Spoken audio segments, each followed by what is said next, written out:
enfermedades inflamatorias o infecciosas.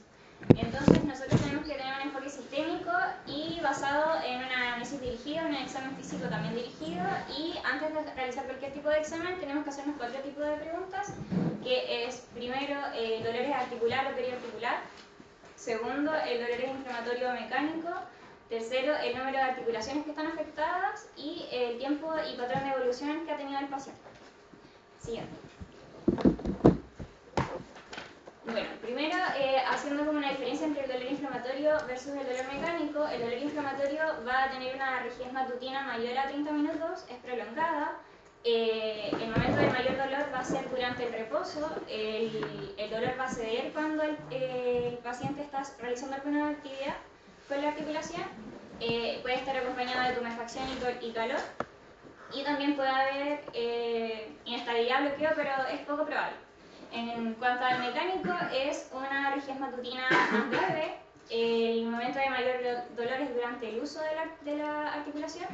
Los síntomas son más inespecíficos, no hay. Y la tumefacción y calor es excepcional. La inestabilidad y bloqueo sugiere un daño estructural interno o desgarro en el caso de que fuera un dolor mecánico. Siguiente. Bueno, en cuanto al dolor articular versus el dolor periarticular, el dolor articular compromete la membrana sinovial, entonces va a comprometer la movilidad en todos los rangos articulares. Va a haber inflamación global, puede haber derrame o tensión articular evidente. En cambio, el dolor periarticular va a comprometer los tendones o las bursas, entonces va a afectar solo la movilidad activa. La presencia en el dolor periarticular siempre va a haber la presencia de un punto gatillo, entonces va a doler un punto específico en la articulación y puede ser localizado como por ejemplo en el manguito rotador o puede ser generalizado como en la fibromialgia. Siguiente. Hasta ahí, perdón, hasta ahí va claro, ¿cierto? Sí. Porque lo que acabo de decir es lo más importante, ¿ya? Porque eso les va a servir para poder examinar a los pacientes y poder definir si es un dolor articular o periarticular y si es inflamatorio o mecánico. Ese es el primer punto y eso es lo que sí o sí tienen que saber ustedes. ¿Ya? Ya. En cuanto a la forma de clasificación, bueno, puede ser aguda si es menor a 6 semanas y esto se va a predominar en etiologías infecciosas. Puede ser crónica cuando es mayor a 6 semanas y predominan enfermedades ya reumáticas o inmunomediadas. Bueno, vamos a llamar monoartritis cuando está solo una articulación afectada, oligoartritis 2 a 4 articulaciones afectadas y poliartritis ya cuando son mayor a 5 o igual a 5 articulaciones. Siguiente. Eso también tiene que quedar súper claro porque a nosotros nos gusta clasificar como a los pacientes como sindromáticamente, ¿ya? El diagnóstico sindromático es súper bonito porque permite a través de la clínica llegar a un diagnóstico etiológico, ¿ya? Es muy lindo, no sé si en neuro aquí lo hacen, pero los neurólogos habitualmente hacen eso, o sea, un diagnóstico sintomático, ¿cierto? Hasta que llegan al diagnóstico ya más etiológico, ¿ya? Y en reumatología la cosa es igual, o sea, a través de la clínica y lo sindromático tratamos de llegar al diagnóstico y por eso esta clasificación es clave, ¿ya? Porque nos va a permitir acercarnos a cuál es la causa de los síntomas que tiene la paciente, ¿ya? O el paciente. Sí. Bueno, primero hablamos sobre la monoartritis. Bueno, es una tumefacción que compromete una única articulación de menos de 6 semanas regularmente. Es una presentación frecuente y un reto diagnóstico que exige descartar cuadros de alta morbimortalidad. ¿A qué me refiero con cuadros de alta morbimortalidad? La artritis séptica. Es importante descartarla y hay otros tipos de enfermedades que también son poliarticulares que también pueden tener un inicio como una monoartritis que puede ser la artritis reumatoide, la artritis reactiva, la artritis idiopática juvenil y la artritis viral. Entonces igual tenemos que tener una sospecha que podrían ser alguna de esas. Siguiente. En cuanto a la anamnesis, cuando nos enfrentamos o sospechamos una monoartritis, hay que en la anamnesis próxima caracterizar el dolor y la inflamación. Bueno, lo mismo con el dolor mecánico o inflamatorio. La edad es útil para diagnósticos diferenciales, por ejemplo en adultos jóvenes vamos a pensar más en una artritis séptica, en una artritis reactiva, en el inicio de una artritis reactiva, el inicio de una artritis reumatoide y en adultos mayores vamos a pensar más en una artritis cristalina o una osteoartrosis.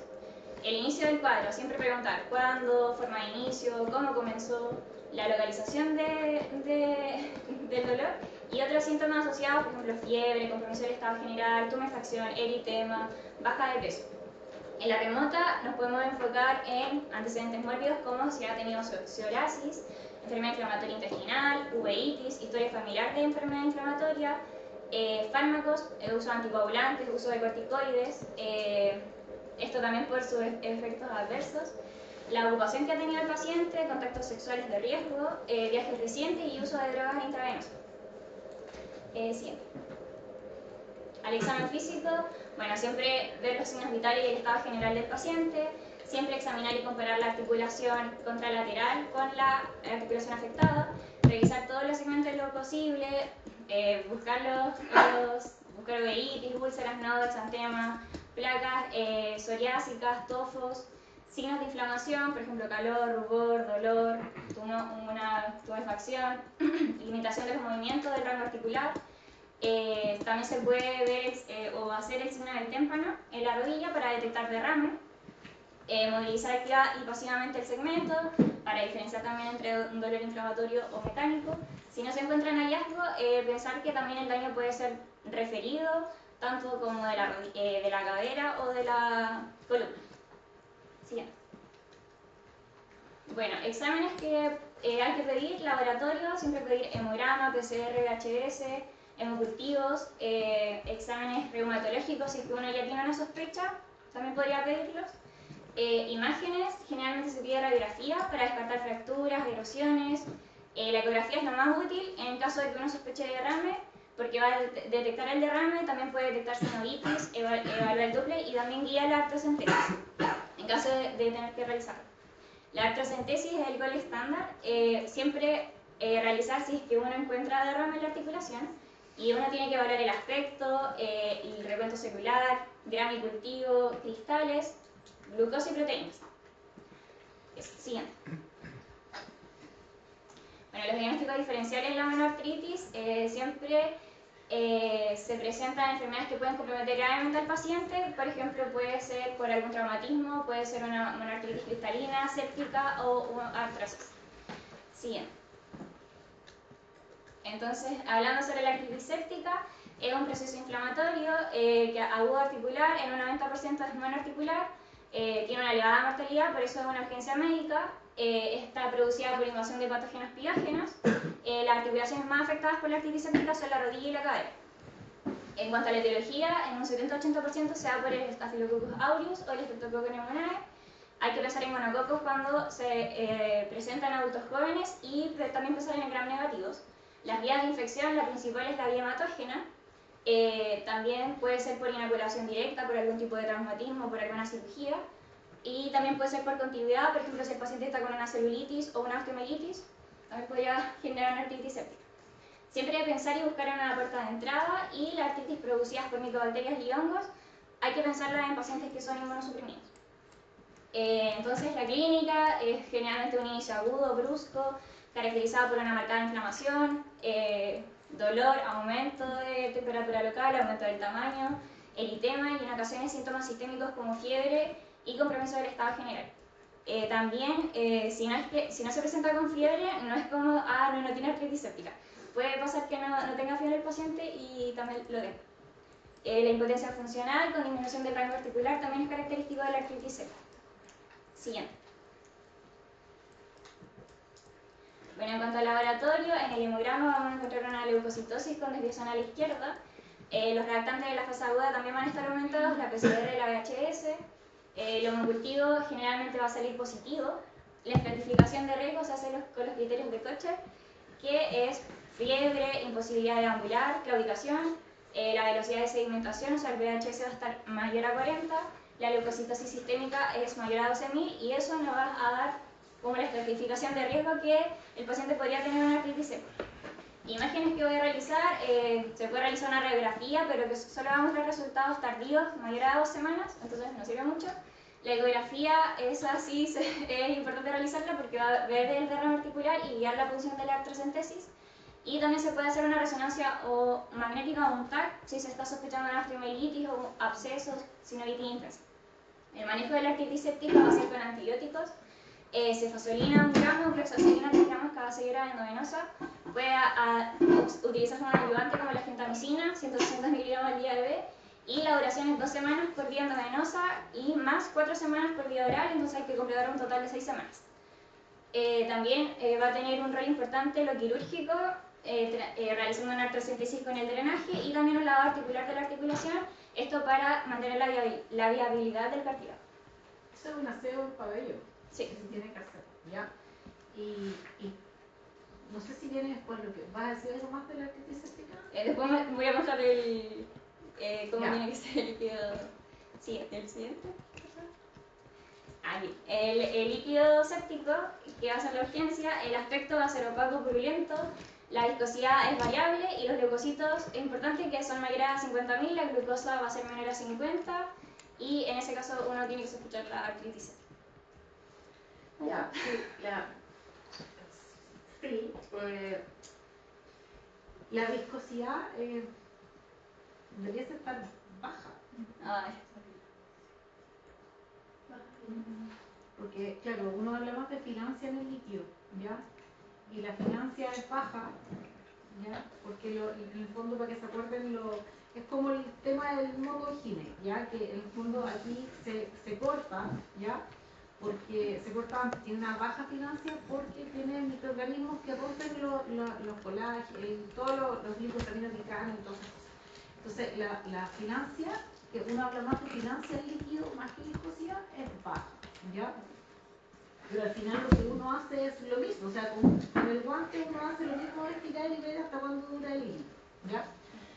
Y los leucocitos sí son sobre 50.000, más de 75 polimorfos nucleares es muy sugerente. Y nosotros la glucosa, la verdad, es que no la usamos mucho a diferencia de todos los otros líquidos que sí uno lo evalúa como el líquido cefalorraquídeo o el líquido pleural. La verdad es que aquí nosotros miramos, más que nada, financia, bueno, obviamente el aspecto, ¿ya? Pero no se pueden quedar solo con eso, la financia, el recuento de leucocitos y el de polimorfos nucleares, el GRAM, directo en el fondo el GRAM, y el cultivo, ¿ya?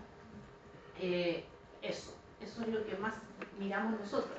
Y la decisión se toma con el recuento, ¿ya? Porque el cultivo se va a demorar, ¿ya? ¿Qué más? El resto parece que también. Sí. Ojo, a mí me pasa, y bueno, y para completar esto debiese hacerse cristales, porque el diagnóstico diferencial de una monoartritis aguda es una artritis séptica y debiese estar también ahí en cristales, que en la séptica probablemente van a estar negativos. Ahora, que tenga una artritis por cristales y séptica también puede pasar, pero es más raro, ¿ya? Eso. Y a mí me pasa mucho que las pacientes, más de una, me ha dicho que viene a la urgencia con una monoartritis o con una oligoartritis, le hace función el traumatólogo mira el líquido y dice, no es séptica, y lo bota. ¿Ya? Eso no se hace. ¿Ya? Lo que se hace es mirar y ver que no sea prolento y mandar al estudio. ¿Ya? Y tiene que tener leucocito, por favor, si alguien es traumatólogo, no se lo olvide esto.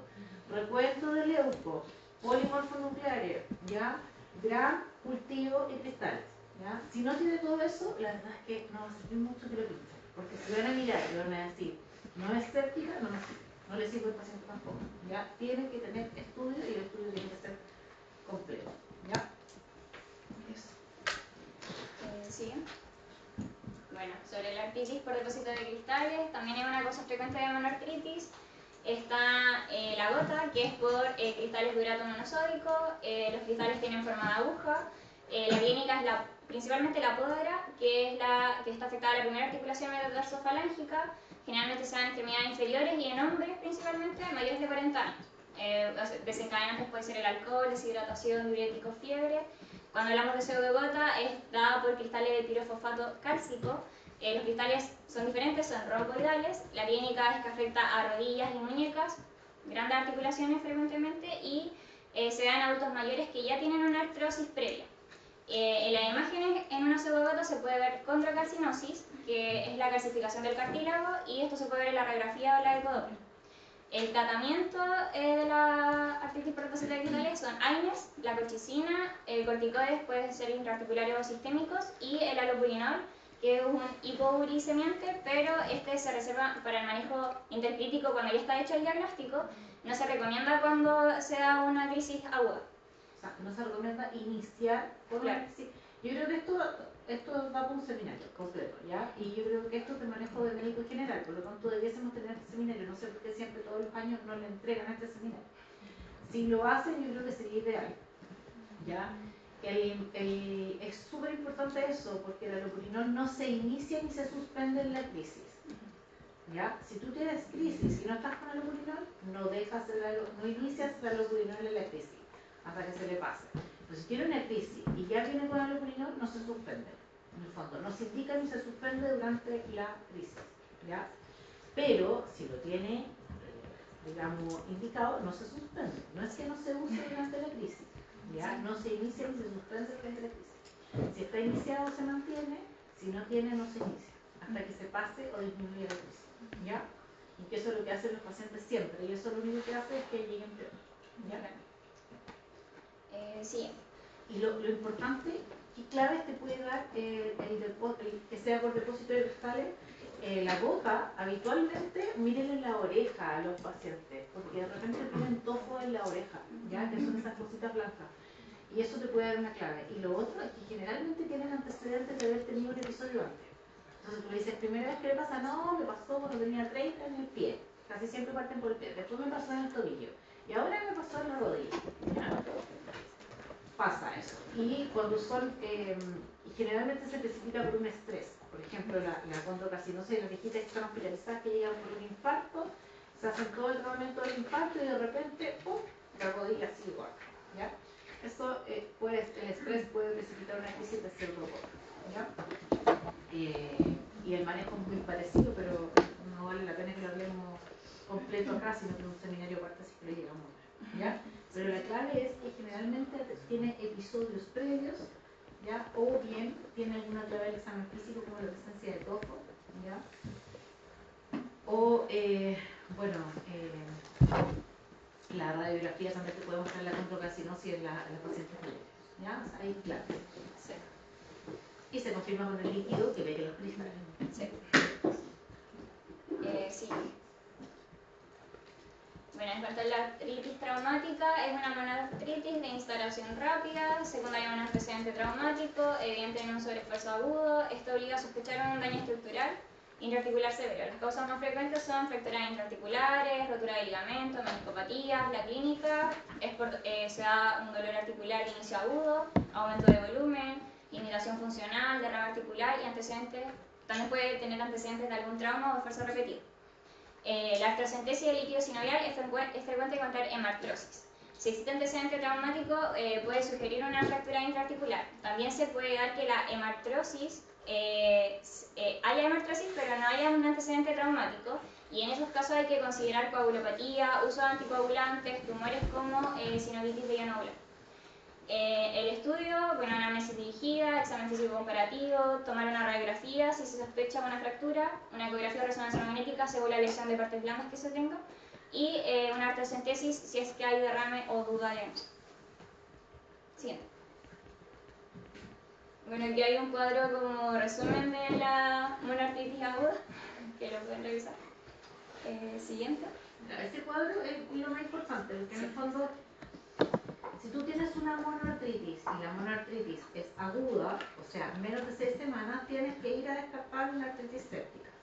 La segunda posibilidad es cristales, y después vienen un montón de cosas que son menos frecuentes, ¿cierto? Obviamente, si estabas jugando fútbol y tuvo una caída y le quedó la rodilla así, hay que descartar una hemartrosis, ¿ya? Pero uno, digamos, en una monoartritis aguda tiene que ir a descartar principalmente que sea séptica o por cristales, ¿ya? Por lo tanto, requieres la punción, ¿ya? Y el estudio, que ya vimos lo que hay que incluir, ¿ya?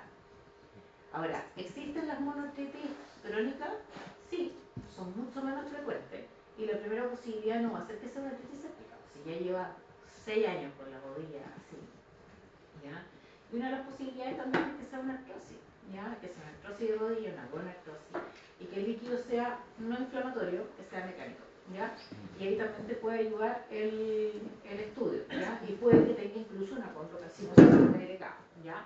Pero el concepto de monoartritis aguda es, primera, o sea, si es que es aguda, hay que ir a descartar infección, ¿ya? Para eso necesito la punción líquido articular y el estudio que dijimos. Ahora, si es un hombre joven y tú piensas que es un gonococo, porque te dice que sí, tiene secreción uretral hace tiempo, ¿qué hay que pedirle además de lo que dijimos? Podría ser una alternativa a la PCR, ¿cierto? Ya, pero algo que le deberían pedir al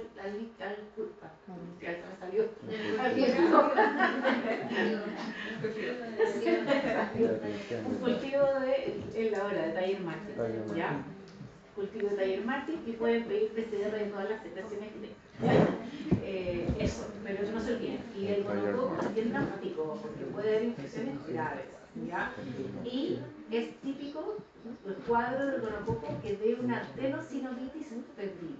O sea, es un paciente que llega con una rodilla inflamada, por ejemplo, o un tobillo, pero rodilla habitualmente, y que tú ves que tiene inflamado como todo por fuera de la rodilla.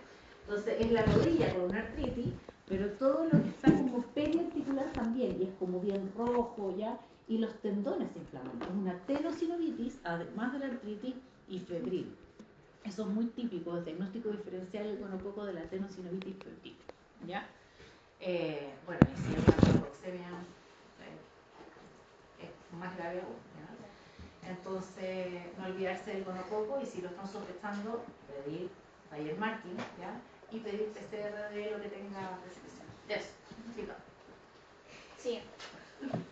Bueno, hablando de oligoartritis, es una afectación de 2 a 4 articulaciones, suele ser el inicio de un cuadro poliarticular o crónico, frecuentemente ligado a una patología sistémica, a menudo se presenta de forma crónica, mayor a 6 semanas, y en el contexto de una enfermedad inflamatoria como la espondiloartritis.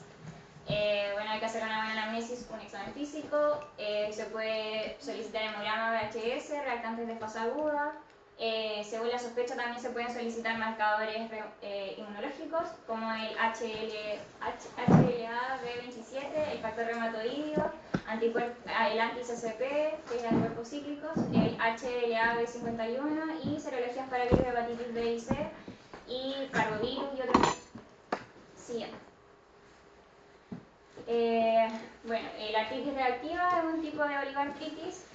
Los agentes desencadenantes es la clamidia, salmonella, la shigella, campylobacter y clamidia pneumoniae. La epidemiología normalmente se da en adultos jóvenes, puede dar tanto en mujeres como en hombres. El tiempo de aparición es de 1 a 4 semanas luego de la infección. Con uno de los organismos que ya mencioné, las manifestaciones clínicas son conjuntivitis, síntomas genitourinarios, úlceras orales, manifestaciones cutáneas como queratoderma, blanitis, cirstinada y cambios mundiales similares a la psoriasis. El tratamiento no se usa antibióticos, solo es tratamiento sintomático, AINES o corticoides, y los estudios diagnósticos se utiliza la PCR, que va a estar alta, líquido sinovial inflamatorio, las radiografías simples suelen no ser diagnósticas y el diagnóstico es principalmente clínico.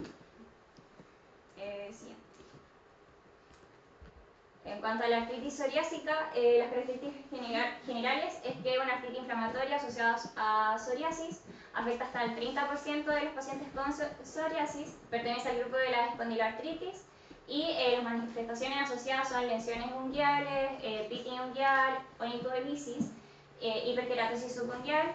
Hallazgos radiográficos que se pueden encontrar son erosiones óseas y formación de hueso nuevo, cambios proliferativos y destructivos simultáneos.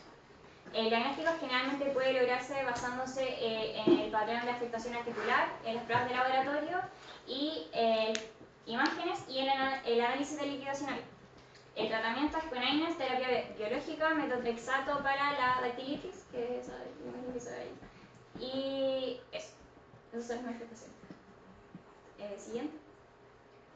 En cuanto a la espondiloartritis anquilosante, las características clínicas principales es dolor lumbar crónico, el HLA-B27 que va a estar positivo, cambio en las articulaciones sacroiliacas, la radiografía o en la resonancia magnética, las características asociadas que va a tener una buena respuesta a AINES, puede también tener antecedentes familiares de una espondiloartritis, uveitis, enfermedad inflamatoria intestinal, psoriasis, sin desmorfitos y fusión vertebral. La resonancia magnética es muy importante el ver estándar en las fases precoces y puede encontrarse edema de la médula ósea subcondral que se llama sacroileitis activa. El diagnóstico es por la clínica de dolor lumbar inflamatorio, uveitis, psoriasis. También puede haber enfermedad inflamatoria intestinal más el HLA-B27 y el apoyo diagnóstico se puede ayudar con la PCR y el VHS. El tratamiento es AINES, corticoides, principalmente infiltraciones con corticoides, metotrexato y terapia biológica. Siguiente. Bueno, aquí igual hay un esquema de resumen de la oligoartritis que nos ayuda como a tener más resumido lo que hay que hacer y qué descartar. Siguiente.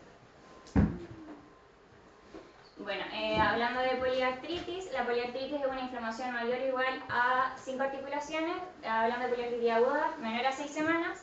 Las causas más frecuentes es la artritis vírica, por parvovirus, VIH, hepatitis B y C, rubiola, la artritis reactiva, artritis séptica, artritis perquistables. La edad y sexo nos van a orientar a qué sospechar. Por ejemplo, en una paciente menor de 45 años que sea mujer, vamos a pensar en una artritis reumatoide. Mujer mayor a 65 años, bueno, esto también asociado con la clínica. Mujer mayor a 65 años, pensamos en depósito de pirofosfato. En un hombre de 30 a 55 años pensamos más en gota. En un hombre joven pensamos en una espondiloartritis. En una joven con poliartritis simétrica pensamos en una artritis viral, ya sea por rubiola, parvovirus, hepatitis B, C. Y en pacientes sexualmente activos pensar también en VIH y en gonococo. Las formas de inicio de la poliartritis aguda, si es un inicio abrupto, pensamos más en una artritis infecciosa o en gota, o si tiene un inicio insidioso, pensamos en artritis reumatoide o conectivopatías. El curso evolutivo, si es aditivo, o sea, se van sumando más articulaciones, pensamos en artritis reumatoide, conectivopatías, algunas espondiloartritis, y si es migratoria, o sea, se cesa en la articulación que empezó y migra a otra articulación, pensamos en gonococo, meningococo o fiebre reumática. Las manifestaciones extraarticulares a buscar siempre son fiebre, pérdida de peso, síntomas gastrointestinales, erupciones cutáneas, psoriasis, uveitis y síntomas urogenitales. Siguiente. En el laboratorio inicial hay que pensar siempre con un hemograma, con VHS, PCR, perfil hepático y renal, reactantes de fase aguda, inmunológicos, se puede pedir factor reumatoideo, anti-CCP, también si estamos sospechando una artritis reumatoide, se pide ANA y anti-DNA si estamos sospechando un lupus, se puede realizar una ecografía y en esta se puede encontrar sinovitis subclínica, enticitis, erosiones tempranas y también nos va a ayudar para guiar la artrocentesis en caso de que la realicen. La imagen, esta radiografía, menos utilidad, más útil en artritis crónica y la artrocentesis hay que realizarla cuando exista derrame articular, permite analizar recuento celular, ya lo que había mencionado, gritales, gram cultivo, característica del líquido sinovial. Y puntos claves de la poliartritis aguda es que debe ser sistemático el diagnóstico.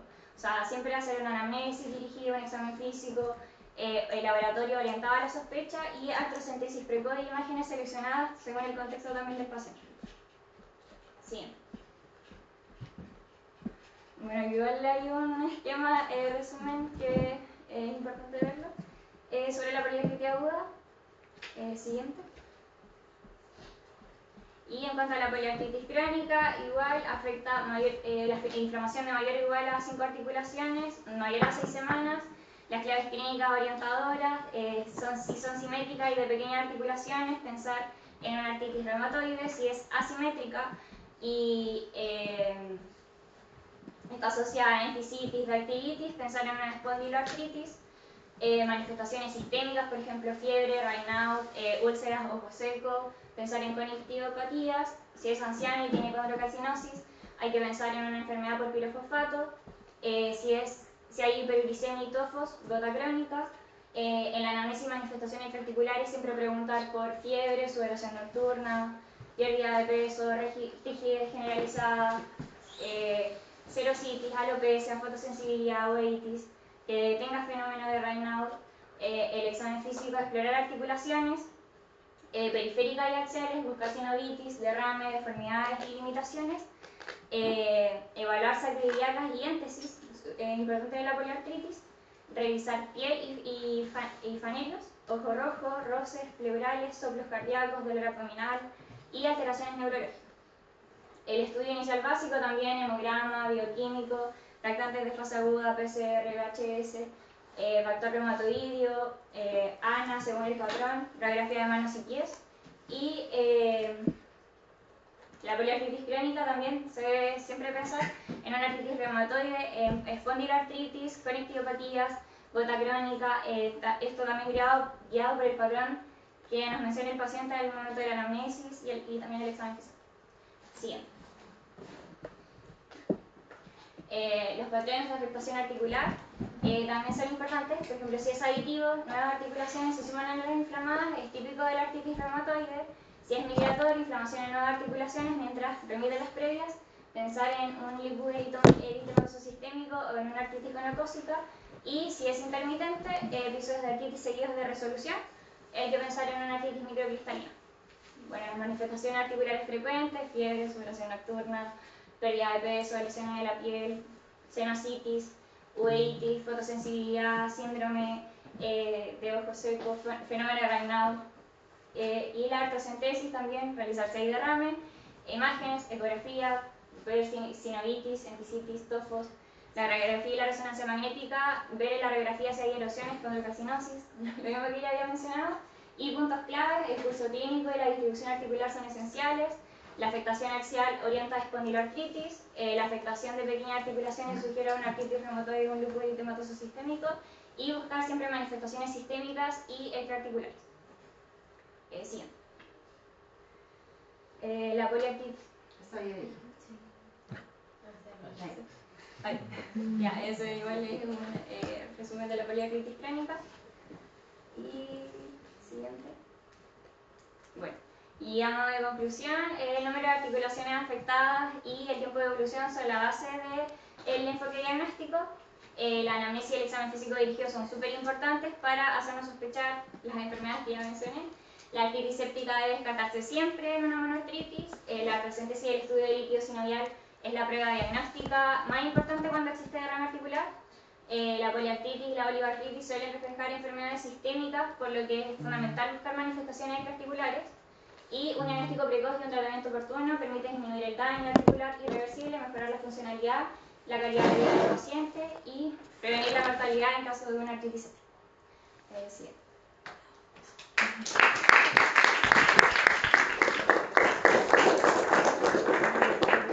Bien, súper bien. Mira, al final